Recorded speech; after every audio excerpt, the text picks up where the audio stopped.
Welcome to NSA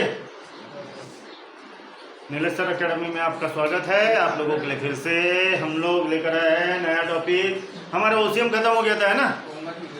अब हमारा secretarial practice नया एक सब्जेक्ट शुरू हुआ है, जिसका हम लोग सेकंड लेसन लेंगे। सेकंड लेसन है हमारा सोर्स ऑफ कॉर्पोरेट फाइनेंस। हमारा सोर्स कहाँ से होता है, कॉर्पोरेट फाइनेंस का सोर्सिंग कहाँ से होता है, यानी कि हम लोग कहाँ से जनरेट कर सकते हैं अपने कॉर्पोरेट फाइनेंस को। तो वही हमें देखना है कि हम किस तरीके से जनरेट करते हैं। तो लेकिन जैसा कि मैं सेक्रेटरियल प्रैक्टिस में हमेशा की टर्म पहले लेता हूँ, क्योंकि सेक्रेटरियल प्रैक्टिस में हमें की टर्म्स अगर पढ़ता रहे तो हम लोग अच्छे खासे क्वेश्चन के आंसर लिख सकते हैं और 12th कॉमर्स में अच्छा खासा स्कोर कर सकते हैं। अगर आपको अच्छा स्कोर करना है 12th कॉमर्स में, चाहे वो सीबीएसई हो या स्टेट हो, तो आप लोगों को सेक्रेटरियल प्रैक्टिस के की टर्म याद होना चाहिए। याद यानी कि इसे याद नहीं करना है, इनके मीनिंग समझना है। मीनिंग समझेंगे तो हम इसके बारे में खुद ब खुद लिख सकते हैं, क्योंकि यही की टर्म कहीं ना कहीं क्वेश्चंस में आप लोगों को टकराएंगे और इनके बारे में आपको लिखना होगा। तो इसीलिए स्पेशली जो सेक्रेटरियल प्रैक्टिस की जो बुक है उसमें मैं की टर्म्स पहले लिखाता हूँ। जैसे पहले कॉर्पोरेट फाइनेंस का देखो मैंने लिखाया था की टर्म्स, अब मैं सोर्स ऑफ कॉर्पोरेट फाइनेंस के तुम लोगों को की टर्म लिखवा रहा हूँ। तो देखते हैं कि पहले की टर्म्स होते क्या है और इसमें क्या क्या चीज़ों का समावेश है। ऐसे बहुत सारे की टर्म्स बोले तो सिर्फ ऐसा कॉर्पोरेट फाइनेंस ही नहीं, उसके अंदर जो जो चीज़ें आती है वो सब चीज़ों का हम लोग डेफिनेशन बोलो, मीनिंग बोलो, हम लोगों ने इस तरीके से उसको तैयार किया। तो पहला memorandum of association. Memorandum of association देखो, जैसे भारी भारी शब्द है ना, मेमोरेंडम ऑफ एसोसिएशन जिसको बोलते हैं MOA, है ना। इसके शॉर्ट फॉर्म है MOM, मेमोरेंडम ऑफ मिनट्स, है ना। तो ऐसे बहुत सारे हैं। तो ये एक्चुअली होता है एक कागज़। आप लोगों ने नाम सुना होगा स्टैम्प पेपर, है ना। अरे मैं स्टैम्प पेपर पे लिख के देता मैं तेरे को चाहता, है ना। ये बोलते ना स्टैम्प पेपर पे लिख के देने को तैयार हूँ मैं। अरे हो भाई, स्टैम्प पेपर पे लिख के देने के लिए तैयार है, ओके। लेकिन मालूम है तुमको, स्टैम्प पेपर पे लिख के देना ये तुम्हारा लीगल डॉक्यूमेंट नहीं है। तो उसको लीगल कैसे बनाएंगे? स्टैम्प पेपर पे सिर्फ लिखना ही लीगल डॉक्यूमेंट नहीं होता है, स्टैम्प पेपर को नोटराइज करना तब होता है वो लीगल डॉक्यूमेंट। नोटराइज करने के लिए आपके पास में सबूत होना चाहिए, जिसको हम बोलते गवाह, खुदा गवाह। किसी के सामने दो पार्टीज के बीच में अगर साइन होता है और कोई थर्ड व्यक्ति उसका गवाह बनता है, चश्मदीद गवाह, चश्मदीद यानी चश्मा लगा के जो गवाह बनता है उसे हम लोग बोलेंगे लीगल डॉक्यूमेंट। अब यहाँ देखते हैं हम लोग कि मेमोरेंडम ऑफ एसोसिएशन होता क्या है। मेमोरेंडम ऑफ एसोसिएशन वो चीज़ होती है एक कंपनी का कोई एक ऐसा डॉक्यूमेंट जिससे पता चले कि हाँ ये कंपनी लीगल है, ठीक है, लीगल है। The basic fundamental and principal document of a company which the company is registered. इससे ये पता लगेगा कि हमारी कंपनी रजिस्टर्ड है। अब देखो एक छोटी सी हमने दुकानदार, अच्छा ठेला डाले, ठेला, चलो बरसात का समय है और भुट्टे नहीं के भूंज के देते हैं वो ठेला, तुमको मालूम है ये भी रजिस्टर्ड होके रहते हैं। एक जो गुपचुप का ठेला है, जो जिसके पास से तुम लोग बकर बकर गुपचुप खाते हो, वो तक के रजिस्टर्ड होते हैं। उसके पास भी है MOA, लेकिन नाम अलग है। जैसे कोई लड़का है, लड़के के नाम अलग अलग हो सकते हैं, उसको बोला जा सकता है भाई साहब, भाऊ, दादा, घर वाले बोलते हैं कुत्ते, है ना। अलग अलग नाम होते हैं लड़कों के, हर एक चीज़ों के होते हैं अलग अलग नाम। तो एक ठेले वाले को जो बोलते हैं उनको बोला जाता है टोकन नंबर। क्या बोलेंगे हम लोग? टोकन नंबर या तो चालान नंबर। एक बिल्ला होता है, बिल्ला नंबर, ठीक है। तो ये मिलता है ठेले वालों को। अब अगर तुमने दुकान खोले एक छोटी सी, तो ऐसा दुकान छोटी सी ऐसी, जैसे यहाँ ये दुकान है किराना दुकान छोटी छोटी, तो इसके लिए क्या रहेगा? Shop act licence. हम लोग फास्ट में बोलते हैं shop act licence, shop act licence, shop act नहीं, शॉप एक्ट लाइसेंस, ठीक है। अब हम लोग कोई प्रोप्राइटरशिप यानी कि थोड़ा सा बड़े पैमाने पे अगर खोल रहे हैं वो चीज़ को, तो हम उसको बोलते हैं गुमास्ता। क्या बोलते हैं? गुमास्ता। गुमास्ता यानी गोमास्ता, गुमास्ता नहीं बोलते, गोमास्ता बोलते हैं। है ना। गुमास्ता यानी कि प्रोप्राइटरशिप का एक डॉक्यूमेंट, जिससे पता लगे कि तुम थोड़ी सी बड़ी दुकान क्या कर रहे हो, रजिस्टर्ड कर रहे हो, है ना। इसके अलग अलग आप लोगों को फ़र्क जो है वो मैं बताऊंगा बाद में, ठीक है। अब आते कंपनी। कोई कंपनी को अगर रजिस्ट्रेशन करना है तो वो भी दो तरीके से होती है, एक प्राइवेट लिमिटेड, एक है पब्लिक लिमिटेड। प्राइवेट लिमिटेड में 1, 2, 3 ऐसे 5 तक के डायरेक्टर्स हो सकते हैं, यानी कि ओनर हो सकते हैं। पब्लिक लिमिटेड कब बनती है कंपनी? जब पब्लिक लिमिटेड तब बनती है जब उसके डायरेक्टर्स ज़्यादा हो, बोर्ड ऑफ डायरेक्टर्स हो उसके अंदर, है ना। बहुत सारे डायरेक्टर्स हो, वो शेयर मार्केट में कंपनी आना चाहती है तो वो अपना रजिस्ट्रेशन कैसे करेगी? पब्लिक लिमिटेड से, है ना। लेकिन एक छोटी कंपनी है तो वो प्राइवेट लिमिटेड से ही करेगी, है ना। तो यही डॉक्यूमेंट को कहा जाता है MOA, मेमोरेंडम ऑफ एसोसिएशन, है ना। मेमोरेंडम ऑफ एसोसिएशन, जिससे हमको पता चले, ऐसा डॉक्यूमेंट जिससे हमको पता चले कि हमारी कंपनी रजिस्टर्ड है, ठीक है। ये सबसे पहला डॉक्यूमेंट लगता है जब भी तुम कॉर्पोरेट फाइनेंस को अप्लाई करते हो। भैया मैं बिजनेस लोन, उसको बिजनेस लोन कहा जाता है, मालूम है। जब बिजनेस लोन के लिए मैं अप्लाई करता हूँ तो भैया बोलेगा कि भैया तेरे पास बिजनेस क्या है वो बता। सर मैं ना गांजा बेचता हूँ, गांजे की दुकान, देगा तुमको लोन?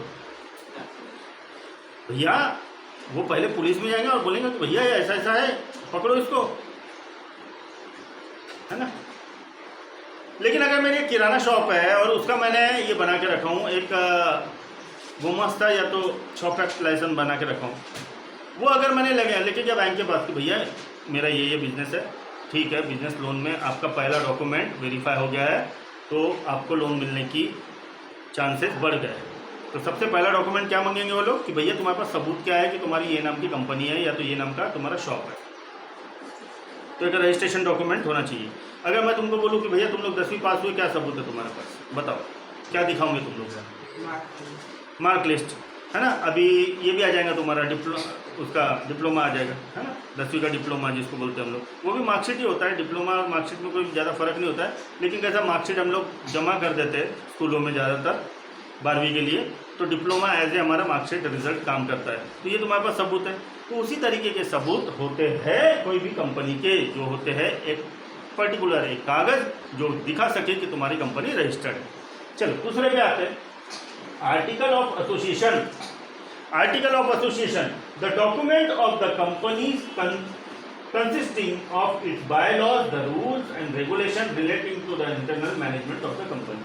अब आर्टिकल्स ऑफ एसोसिएशन यानी कि AOA, इसको क्या बोलेंगे हम? AOA। अच्छा, इसके अंदर हमारे कंपनी में हर एक चीज़ लिखी होती है, रूल्स एंड रेगुलेशन होते हैं, उसमें टर्म्स एंड कंडीशन होती है, बहुत सारे, हर एक कंपनी के देखना अलग अलग रूल्स होते हैं, या तो हो सकता है हर एक कंपनी के कुछ मिलते जुलते रूल भी है, ठीक। जैसे आने का टाइम ये है, जाने का टाइम ये है, 10 से 6 का ऑफिस, किसी का 9 से 5:30 का ऑफिस, किसी का 9 से 6 का ऑफिस, किसी का सवेरे 8 से रात के 8 का ऑफिस, ये हो गया टाइम, ये रूल्स लिखे होंगे। इसमें लंच टाइम, ये महीने में एक छुट्टी ले सकते हो, संडे की तो छुट्टी मिलेगी, ये जितने भी रूल्स एंड रेगुलेशंस है, हॉलीडे इतने मिलेंगे तो आप लोगों को, त्योहारों की छुट्टियाँ ये मिलेंगी वो मिलेंगी, आपको इस तरीके से काम करना पड़ेगा, आपको ज्वाइनिंग के लिए हमारे पास ये चीज़ें करना पड़ेगा। जो जितने भी बाय लॉज और लॉ जितने भी है एक बिजनेस को से रिलेटेड, वो सब लॉ उसमें आएंगे, रूल्स एंड रेगुलेशन आएंगे, हर एक चीज़ आएगी उसमें। तो उसे हम लोग कहेंगे AOA, आर्टिकल्स ऑफ एसोसिएशन। क्या कहेंगे? Article of association. Transfer of share, अब तीसरा एक पॉइंट आता है, transfer of share. Transfer of share यानी, अब देखो मेरे पास 12th की बुक थी, वो मैंने किसको दिया? डोलेस और आकाश को, ठीक है।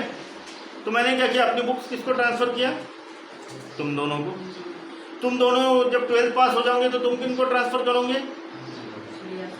हाँ, श्रेयस और अंश को, है ना। तो ये क्या कर रहे हो तुम? ट्रांसफर कर रहे हो, है ना।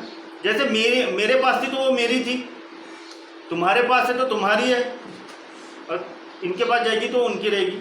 तो क्या होता है, हम अपनी धरोहर को जब हम ट्रांसफ़र करते किसी को तो उसे हम लोग कहते हैं ट्रांसफ़र ऑफ शेयर। शेयर बोले तो सिर्फ शेयर मार्केट का शेयर नहीं होता है, ये कोई भी तरीके का शेयर होता है। शेयर यानी शेयरिंग करना है ना, शेयर करना है ना, कोई भी चीज़ जो मेरी चीज़ है वो मैंने किसी और को दे दी, समझे। तो इसमें the passing of ownership and possession of the share by one shareholder to another. मैं ये चीज़ का मालिकाना हक है मेरे पास, तो ये अगर मैंने किसी को दे दिया तो उसका मालिकाना हक चेंज हो गया, ठीक है। अब इसी को शेयर मार्केट के लैंग्वेज में लाते कि मेरे पास कुछ शेयर है, ठीक है, मैंने बेचा तो किसी ने तो भी खरीदा ना, कोई खरीदेगा तभी तो मैं बेच पाऊंगा।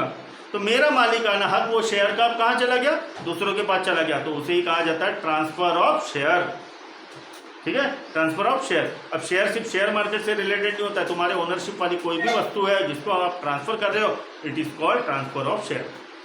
समझ में आया? है इजी, लिखने में बड़े बड़ी है यार, लेकिन इसके मीनिंग बड़े इजी। तो तुम लोग कैसे अपने मन से लिख सकते हो। ये क्या किया हूँ मैं बुक की डेफिनेशंस और बुक की मीनिंग्स लिखा हूँ, इसको आप अपने मन से बनाओ और लिखो, ठीक है। तो वो सबसे इजी जाएगा जो आप लोगों को समझता है। जैसे मेरे को किसी ने वो जब मैं टेस्ट ले रहा था पूछा था व्हाट इज डिबेंचर, है ना, डिबेंचर, उसके बारे में मैं अच्छा खासा बताया था। डिबेंचर यानी होता क्या है ना, गवर्नमेंट बॉन्ड के जैसा एक बॉन्ड होता है, जो कोई भी कंपनी जब प्रॉफिट में रहती है तो वो खुशी खुशी देती है ना, बोनस के रूप में देती है, एक्स्ट्रा एड ऑन देती है ना।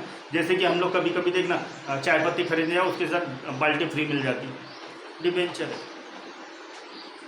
अब समझ में आया क्या चीज़ बोलना चाहता हूँ मैं? तुमको फ़ायदा तो मिला चाय पत्ती का, लेकिन उसके साथ साथ बाल्टी भी मिल गई, बाल्टी इज डिबेंचर फॉर यू, है ना। तो ये चीज़ हो गया।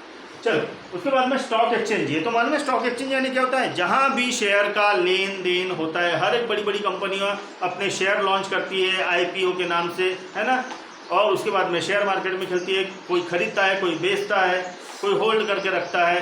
उसमें बहुत सारी चीज़ें आती है, इंट्राडे आती है ना, और बहुत सारी कमोडिटी आती है, बहुत सारे अलग अलग तरीके के शेयर्स मार्केट में चलते रहते हैं, है ना। उसे कहेंगे हम लोग स्टॉक एक्सचेंज। लेकिन उसकी डेफिनेशन क्या है, specific place they are trading of the listed and second hand securities such as share, debenture, government of bonds done in an organised method. एक ऐसी जगह जहाँ कोई भी कंपनी जो लिस्टेड है, कंपनी जिन्होंने अपना पब्लिक लिमिटेड कर दिया है, यानी कि वो अब शेयर मार्केट खेल सकती है, तो ऐसी कंपनियां अपने सिक्योरिटीज़ हो गया वो बेचती है या तो किसी की सिक्योरिटियां खरीदती है। अब ये सिक्योरिटीज यानी क्या होगी, शेयर्स, डिबेंचर, गवर्नमेंट बॉन्ड्स, इस तरीके की चीज़ों को खरीदना और बेचना कोई जगह पर होता है, एक पर्टिकुलर जगह पर होता है, तो उसे हम लोग क्या कहेंगे, एक्सचेंज, स्टॉक एक्सचेंज। चलो इसका एक एग्जांपल है,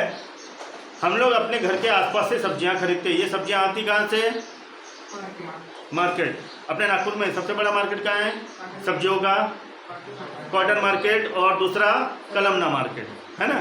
तो क्या होता है, खेतों से सब्जियां कहाँ उतरती है, कोई एक जगह, वहाँ फिर एजेंट लोग क्या करते हैं, बोली लगाते हैं और खरीदते हैं माल, है ना। इतने रुपए का ट्रक, इतने रुपए का बोरा, वो लोग खरीद लेते हैं माल, है ना। फिर वो आगे बेचते हैं। तो क्या होता है, यही खरीदारी जो होती है बड़े मार्केट में वो एक ही जगह होती है ना। अगर किसान को अपना माल बेचना है तो कहाँ लाएगा, सीधा वो सीधा कलमना मार्केट या तो कॉटन मार्केट, है ना। अलग अलग तरीके के किसान, अलग अलग तरीके की फसलें वहाँ आएगी और वहाँ आदान प्रदान होगा। कोई किसान क्या करता है कि भैया मैं आलू दे रहा हूँ, तुम्हें को बैगन दे, ऐसा भी एक्सचेंज हो सकता है। या तो भैया मैं आलू दे रहा हूँ, देखो तुम्हें को पैसे दे, अलग अलग तरीके का एक्सचेंज हो सकता है ना। तो ये करने के लिए जो जगह है उसे कहेंगे हम लोग एक्सचेंज। तो ऐसी हमारे शेयर्स वगैरह को बेचना खरीदने के लिए एक जगह होती है जिसको हम लोग बोलते हैं स्टॉक एक्सचेंज। इंडिया में 2 स्टॉक एक्सचेंज चलते हैं, ये तो बताऊंगा ना, एक BSE और एक NSE। BSE यानी बॉम्बे स्टॉक एक्सचेंज, BSC, और NSE यानी national stock exchange. Bombay stock exchange कहाँ है, ऑब्वियसली मुंबई में, है ना। और नेशनल स्टॉक एक्सचेंज कहाँ है, दिल्ली में, है ना। जैसा कि तुम लोग GST में देखना, CGST और SGST। SGST की यानी क्या, स्टेट, और CGST यानी सेंट्रल, यानी कि सेंट्रल बोले तो बड़ा, स्टेट बोले तो छोटा। वैसे बॉम्बे स्टॉक एक्सचेंज छोटा, नेशनल स्टॉक एक्सचेंज बड़ा। ठीक है, समझ में। उसके बाद में आते हैं हम लोग स्पेक्युलेटर। अब ये स्पेक्युलेटर होते क्या, ये बहुत बढ़िया जॉब है और लेकिन ये बड़ा चैलेंजिंग जॉब है। स्पेक्युलेटर होता क्या है, इसका मीनिंग समझो, बहुत ही। और मन में ये जो है, ये जो बंदे, ये कैसे बंदे हैं तुम लोगों को बताता हूँ। इनका खुद का कुछ भी नहीं रहता, ना इनकी कंपनी है ना कुछ है। आप लोग अगर कॉटन मार्केट में गए होंगे तो वहाँ हारे वाले रहते, मन में हारे वाले टोकनियाँ ले लेके घूमते। हाँ भैया आपका सामान पहुँचा देना है क्या कहीं, है ना। ज़्यादातर देखना लेडीज़ लोग रहती है ना, ऐसा एक उनके पास टोकरी रहती, हारा बोलते हैं उनको, हारे वाले, है ना। अब हारे वाले क्यों बोलते हैं, नाम पड़ा है उनको हारे वाले। अब वो क्यों है मालूम है, एक्चुअली जब गर्दी रहती है ना, तो वो लोग जब सामान धोके रहते तो हारे हारे हारे हारे हारे हारे ऐसा बोलते रहते हैं, तो उनका नाम पड़ गया हारे से। ठीक है। अच्छा, इनका खुद की सब्जियां रहती है क्या, कहीं से खरीदे है क्या, नहीं। लेकिन ये लोग मालूम है क्या कर रहे हैं, आदान प्रदान कर रहे हैं, तो उसका पैसा कमा रहे हैं। तो वही होता है स्पेक्युलेटर। स्पेक्युलेटर यानी मीनिंग देखो क्या होता है, द पर्सन और group who buy and sell securities such as share, bond, debenture with the object of making quick profit from the variation in the price and their securities. Speculator क्या काम करता है कि भैया तेरे को शेयर बेचना है, तेरे को खरीदना है, भैया ये शेयर बेच रहा है, चलो लगाओ बोली, ये 10 रुपये का शेयर है, बताओ 10 रुपये 1, 10 रुपये 2, 10 रुपये 3, नीलामी देखे होंगे तुम लोगों ने। हाँ, तो उससे कहा जाता है स्पेक्युलेटर। जिसने बोल दिया हाँ भैया 13 रुपये में, चलो 13 रुपये में डाल, इसने खरीद लिया, प्रॉफिट मिल जाएगा। क्योंकि उसको कितने चाहिए थे, 10 रुपये, 10 रुपये में बेच रहा था, मैंने उसको कितने में बिका है, 3 रुपये में, 13 रुपये में, मेरा प्रॉफिट कितना हुआ, मेरा शेयर था, मैंने कस्टमर जमाया, मैंने क्या किया, बोली लगाया। बेचने वाला है, मैं बोलूँगा भैया मेरे पास एक खरीदार है शेयर का, बताओ कौन है अपना शेयर बेचने वाला है, भैया मैं बेचने वाला हूँ, आजा भाई कितने में दे रहे तू बता दे, भैया 10 रुपये में को लगेंगे ऊपर का मेरा, हाँ चल डन, हाँ 10 रुपये में फलाने की कंपनी के शेयर बिक रहे, कौन है खरीदार, है क्या कोई। तो मालूम है वहाँ कोई खरीदार नहीं होता है और ना ही कोई बेचने वाला होता है। तुमको बता दूँ कोई भी कंपनी का आदमी वहाँ नहीं होता है, वहाँ होते कौन है मालूम है, स्पेक्युलेटर्स।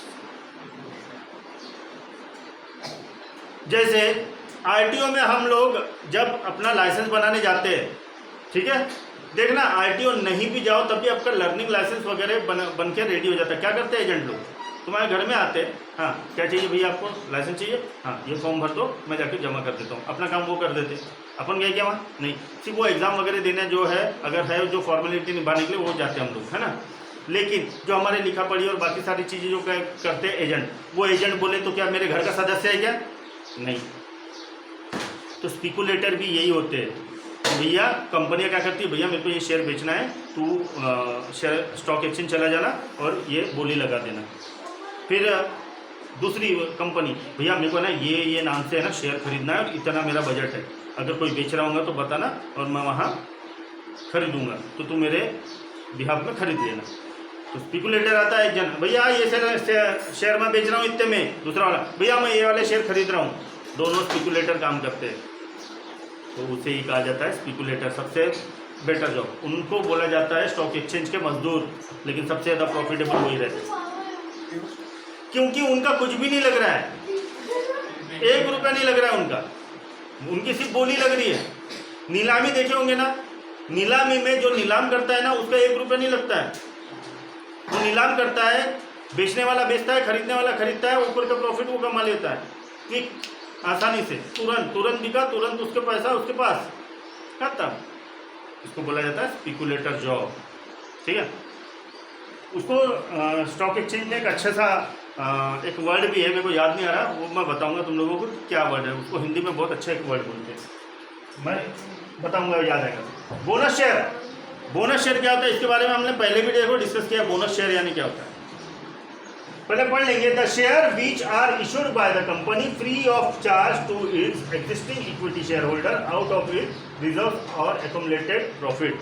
अब मान के चलो ABC कंपनी का मैं शेयर होल्डर हूँ, उसके शेयर मैं हमेशा खरीदते बेचते रहता हूँ, ठीक है, खरीदते बेचते रहता हूँ। तो अब कंपनी ने क्या किया, अरे भाई ये तो यार मेरा रोज का गिराएगा है, चलो इसको थोड़ा सा गिफ्ट देता हूँ मैं अपनी तरफ से फ्री में। एक काम कर भाई, तेरे पास 10 शेयर है ना मेरे, ये 2 शेयर और मेरी तरफ से फ्री में रख ले, इसके पैसे मत देना। देखो अपना कोई किराना दुकान में हम लोग जाते हैं, अगर रेगुलर कस्टमर है तो क्या होगा, अरे भैया चॉकलेट 1 रुपये वाली 2 रुपये वाली जो भी उसकी इच्छा हो वो दे देंगे, अरे ऐश कर, कभी कभी दे देता कोई चीज़ फ्री में अगर दिल बड़ा रहा तो उसका, है ना। तो यहाँ भी कंपनियों का अगर दिल बड़ा रहा और उन्होंने गिफ्ट में अगर शेयर्स अगर दे दिए तो उसे ही कहा जाता है बोनस शेयर। लेकिन इसके लिए तुम्हारे पास उसके शेयर पहले से होना जरूरी है। किराना दुकान में तुमको फ्री गिफ्ट अगर चाहिए तो उसके लिए क्या होना चाहिए, तुम उसके रेगुलर कस्टमर होने चाहिए, तभी उन्हें मिलेगा बोनस, है ना। तो इसे कहा जाता है बोनस शेयर। समझ में आया? हो रहा है ना, फास्ट जल्दी जल्दी हो रहा है ना, क्योंकि हमें सिर्फ डेफिनेशन समझना है ना। तो आगे बढ़ते हैं हम लोग। Right issue, an offer of new shares to existing shareholder only. A company will offer the right in a certain proportion to the existing holding depending upon the amount of new equity capital it wish to raise. अब यहाँ क्या होता है, right issue. Right issue यानी क्या, मेरे company का तू पुराना शेयर होल्डर है, अब मेरे कंपनी ने एक नया शेयर लॉन्च किए, मान के चलो XYZ नाम से एक शेयर तुम लोगों ने पहले परचेस करके रखा है, ठीक है। तुम लोगों ने ABC कंपनी का XYZ नाम का शेयर परचेस करके रखा हुआ है, तुम उसके शेयर होल्डर हो। अब ABC कंपनी ने क्या की, एक नया शेयर लॉन्च की और तुमको ऑफर दी पहले, भैया मार्केट में लॉन्च ये 500 रुपये में होने वाला है, तुमको मैं 400 में दे रहा हूँ, खरीदना है? हाँ भैया खरीदना है, खरीद। Rights issue. लेकिन ये भी किसके लिए होता है, जो तुम्हारे रेगुलर कस्टमर है उनके लिए, ठीक है, ताकि वो मार्केट में लॉन्च होने के पहले से ही प्रॉफिट कमाना शुरू करते। क्योंकि देखो मार्केट में कितने रुपए में लॉन्च होगा, 500 रुपये में, तुमको कितने में मिला, 400 में। लॉन्च 500 में हो रहा है, जैसे ही लॉन्च हुआ बेच डालो शेयर, 100 रुपये का फायदा, भले उसके बाद में वो नीचे क्यों ना आ जाए शेयर। 500 में लॉन्च हुआ शेयर, हो सकता है वो बढ़े, हो सकता है कम हो, है ना। बढ़ा तो बहुत अच्छी बात है, नहीं बढ़ा तो जैसे ही 500 में लॉन्च हुआ, अगर मेरे को मैंने दिमाग में ठान के रखा नहीं यार 100 रुपये प्रॉफिट बहुत है, 400 का तो मैंने खरीदा हूँ, जैसे ही वो लॉन्च हुआ 500 का बेच डाल, 100 रुपये प्रॉफिट, है ना। इसको बोला जाता है राइट इशू। समझ में आया? खेल लो पहले खेल लो सब लोग, उसके बाद में फिर देखते हैं ना, पढ़ाई का वगैरह देखेंगे बाद में। हाँ, उसके बाद में आते हैं लास्ट बट नॉट लिस्ट। अच्छा, ये की टर्म्स यहाँ ख़त्म नहीं हुए हैं, इसमें और भी ढेर सारे हैं, लेकिन बोर्ड में जितने में आए उतने ही लिखा हूँ। Winding up, liquidation of company. Winding up और लिक्विडेशन ऑफ कंपनी यानी कि कंपनी को बंद करना। कंपनी चल नहीं रही है, कुछ क्राइसिस है, लॉस हो गया तो कंपनी बंद हो जाती है। अगर रातों रात अगर बंद हो गई कंपनी तो समझना कि उनके जितने भी ओनर है उनको जेल हो जाएगी। तुम डायरेक्टली बंद नहीं कर सकते। जैसे तुम्हारी किराना दुकान में अगर यार नहीं चल रहा तो अपन कैसा है, दूसरे दिन बंद, कौन है बोलने वाला, है ना, सीधी सी बात। लेकिन भैया एक कंपनी से जुड़े हुए बहुत लोग रहते हैं। कंपनी ने कहीं से लोन लेके रखी हो, कंपनी के जो एम्प्लॉयज़ है उनको पेमेंट करना है, उनका पेमेंट उन्होंने किया नहीं है, ये सब चीज़ें कंपनी को देखना होता है। तो वाइंड अप यानी लीगल तरीके से कोई कंपनी को शट करना, ये तुम्हारा इसमें है। देखो बुक कीपिंग में तुम्हारे को एक लेसन है, वो मैं बताऊंगा तुम लोगों को शट कंपनी करके, कि कंपनी जब बंद होती है तो किस तरीके से हर एक चीज़ों का विभाजन होता है, हर एक चीज़ों का लेन देन होता है, और गवर्नमेंट इसमें क्या भूमिका निभाती है, क्योंकि यहाँ गवर्नमेंट आ जाती है भूमिका निभाने के लिए, ठीक है। तो यही इसे ही कहा जाता है कि लीगल वे से कोई कंपनी को बंद करना। It is called winding up or liquidation of the company. The legal process whereby the life of the company is brought to an end. यानी कि लीगल वे से कोई कंपनी को अगर हम बंद करते हैं तो उसे हम लोग कहेंगे वाइंडिंग अप और लिक्विडेशन ऑफ कंपनी। ऐसी रातों रात ताला लगा के नहीं भाग सकते, उसको हम लोग बोलेंगे स्कैम या तो फ्रॉड। फ्रॉड को ही दूसरा नाम है स्कैम, है ना, नया शब्द है स्कैम। स्कैम हमने अपने बचपनों में नहीं सुने थे, ये जब इंटरनेट का माया जाल आया तब जाके एक नया शब्द बना स्कैम, लेकिन उसके लिए पहले से पुराना एक शब्द है फ्रॉड, है ना। तो फ्रॉड को ही स्कैम बोला जाता है, तो उसे हम लोग स्कैम की श्रेणी में डालेंगे अगर कोई लीगल वे से किसी ने अगर शटडाउन अगर या तो वाइंड अप नहीं किया अपनी कंपनी को। समझ में आया? ये टर्म्स है इजी, है ना। अपने आप तुम लोग इसके पॉइंट्स बना सकते हो, है ना। सिर्फ ये लिखने में हार्ड दिख रहे होंगे लेकिन है समझने में इजी। तो जितना समझता है उतने हिसाब से तुम लोग लिखो। स्कोर अच्छा करोगे 12th कॉमर्स की बैच लोग अच्छा स्कोर कर पाओगे अगर आपने खुद के मन से लिखना शुरू किया मीनिंग समझकर, तो आसानी से मिलता है। देखो चेकर्स क्या करता है, उसे सिर्फ क्या चाहिए कि भैया ये पर्टिकुलर शब्द का मीनिंग इसे समझा कि नहीं समझा, तो उसने बराबर प्रॉपर लिखा कि नहीं लिखा, चाहे वो अपने मन से कुछ भी लिख रहा हो, लेकिन मीनिंगफुल लिखना चाहिए, है ना। तो मेरा काम है सिर्फ समझा के देना, लेकिन मीनिंगफुल बनाना तुम लोगों का काम। समझ में आया? तो इसी तरीके का इसके आगे का की टर्म्स के हम लोग वीडियो लेकर फिर से आएंगे। हमारा जो सब्जेक्ट चालू है secretarial practice SP class 12th commerce के लिए, और हमारा सेकंड चैप्टर चालू है सोर्स ऑफ कॉर्पोरेट फाइनेंस। इसके हम लोगों ने की टर्म्स पार्ट 1 देखा है, कल हम लोग लाएंगे पार्ट 2, और इसी के जरिए हम लोग ये दिखाएंगे कि आप लोग मैक्सिमम स्कोर कैसे कर सकते हैं 12th क्लास में। तब तक के लिए स्टे ट्यून्ड एंड जय हिंद।